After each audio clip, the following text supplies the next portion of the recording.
안녕하세요. 부자아빠입니다. 저는 개인적으로 주식에서 가장 큰 리스크는 폭락장을 정통으로 얻어맞는 게 아니라 시장을 떠나는 것이라고 생각을 합니다. 폭락장을 얻어맞으면 당연히 일시적으로는 엄청나게 손실을 보겠지만 우리가 싸게 매수를 해서 평단가를 낮출 수도 있는 것이고 수량을 획기적으로 늘릴 수도 있고 아예 존버를 해서 회복을 할 수도 있습니다. 얼마든지 상황을 역전시킬 수 있다는 거죠. 자, 그러나 시장을 완전히 떠나게 되면 우리가 서민을 탈출할 수 있는 가장 유력한 통로 하나가 완전히 폐쇄되는 결과를 초래합니다. 그래서 오늘은 우리가 왜 시장을 떠나지 말아야 되는지 그 이유에 대해서 제가 설명을 해드릴 건데 여기 아주 타당한 근거가 제시되어 있습니다. 일단 기사 제목을 보시면 미국인 절반이 현금 저축을 늘리고 있고 투자를 지연시키고 있다고 합니다. 이게 올해 3월 18일에 쓰여진 기사인데 사실 지금까지만 놓고 봤을 때는 결과적으로 현금 저축 늘리고 투자를 지연시킨 게 잘한 거죠. 왜냐하면 이때부터 지금까지 실제로 주가가 많이 빠졌으니까요.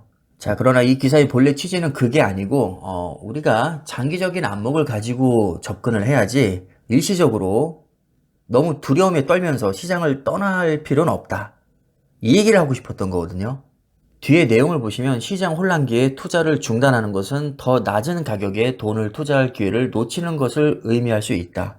실제로 뱅크 오브 아메리카의 조사 결과에 따르면 지난 1930년 이후 S&P 500 지수가 10년마다 가장 실적이 좋은 10일을 놓치면 총 수익률은 28%에 달했다. 그러나 투자를 계속하면 17,715%의 수익률로 이어질 수 있다고 뱅크 오브 아메리카에서 실제로 조사한 결과를 발표했습니다. 자, 이러한 연구 결과는 JP 모건에서도 똑같이 일치했고요.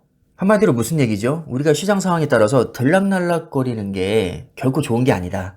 노후를 위한 투자는 현재 시장 상황과 상관없이 장기적인 전략을 뜻하는 것이다. 그러니까 시장을 떠나지 말고 계속 붙어 있어라. 이 얘기입니다, 결국엔. 실제로 우리가 투자를 할 때 며칠, 몇 주 또는 몇 개월을 놓치면 수익률이 바뀌어서 계획이 정말로 위태로워질 수 있다고 합니다.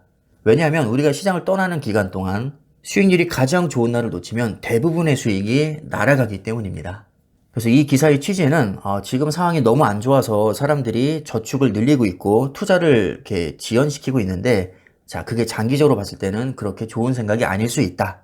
실제 우리가 조사를 해보니까 S&P 500 같은 경우는 10년마다 실적이 가장 좋았던 10일을 놓치면 수익률은 고작 28%밖에 안 됐는데 그냥 시장에 계속 붙어 있기만 했으면 17,715%가 나왔다. 자, 물론 내가 시장을 떠난 기간 동안에 폭등장은 아예 없고 폭락장만 있었다면 나는 더 큰 수익을 거둘 수 있겠지만 자, 우리 사람이 미래를 예측할 수는 없는 것이고 그렇게 운이 좋을 리가 없다. 물론 극소수는 초대박을 낼 수도 있겠지만 보편적으로 봤을 때 시장을 떠나는 것은 그렇게 좋은 생각이 아니다. 대부분의 전문가들은 실제로 이렇게 얘기를 많이 합니다. 제가 예전에도 말씀드렸던 피터 린치와 워런 버핏의 명언을 다시 한번 말씀드릴 테니까 오늘 내용과 오버랩 시키면서 다시 한번 곰곰이 곱씹어 보시면 좋을 것 같습니다. 자, 먼저 피터 린치의 명언입니다. 걱정거리는 항상 존재합니다. 여러분들이 주식을 보유하고 있는 한 절대 벗어날 수 없습니다. 한 전문가는 유가가 4달러에서 40달러로 올랐을 때 100달러까지 오를 것이고 불황이 올 거라고 했습니다. 그런데 3년 후에 그렇게 말한 전문가가 지금 유가가 10달러인데 곧 4달러가 될 것이고 우리는 불황에 빠질 것이라고 이야기했습니다. 이처럼 걱정거리는 항상 존재합니다. 중요한 것은 머리가 아니라 배짱입니다. 8 더하기 8이 16이라는 것을 알 수 있을 정도의 머리면 충분합니다. 주식시장에서 여러분이 알아야 하는 것은 두렵고 걱정되는 일들이 항상 일어난다는 것입니다. 여러분이 해야 할 일은 이런 걱정들을 다 내려놓고 좋은 기업을 보유하고 좋아지는 기업을 공부하는 것입니다. 자, 여기까지 피터 린치의 명언이었고요. 워런 버핏은 또 이런 말을 했었죠. 주식시장에 넘치는 예언가들의 말은 무시하는 게 최선이다. 최고의 투자 전략은 장기 보유 투자이다. 우리는 매수 타이밍을 잘 잡기보다 좋은 종목을 사서 장기적으로 보유하는 바이앤홀드 전략을 쓴다. 나는 미래를 예측할 수 없으며 주식시장도 경제도 어떻게 움직일지는 그 누구도 모른다. 최근에는 자칭 투자 전문가라는 사람들을 비롯해 예언가들의 인터뷰가 너무 많다. 단기적으로 주식시장을 전망하는 것은 아무런 의미가 없다. 워런 버핏의 조언이었습니다.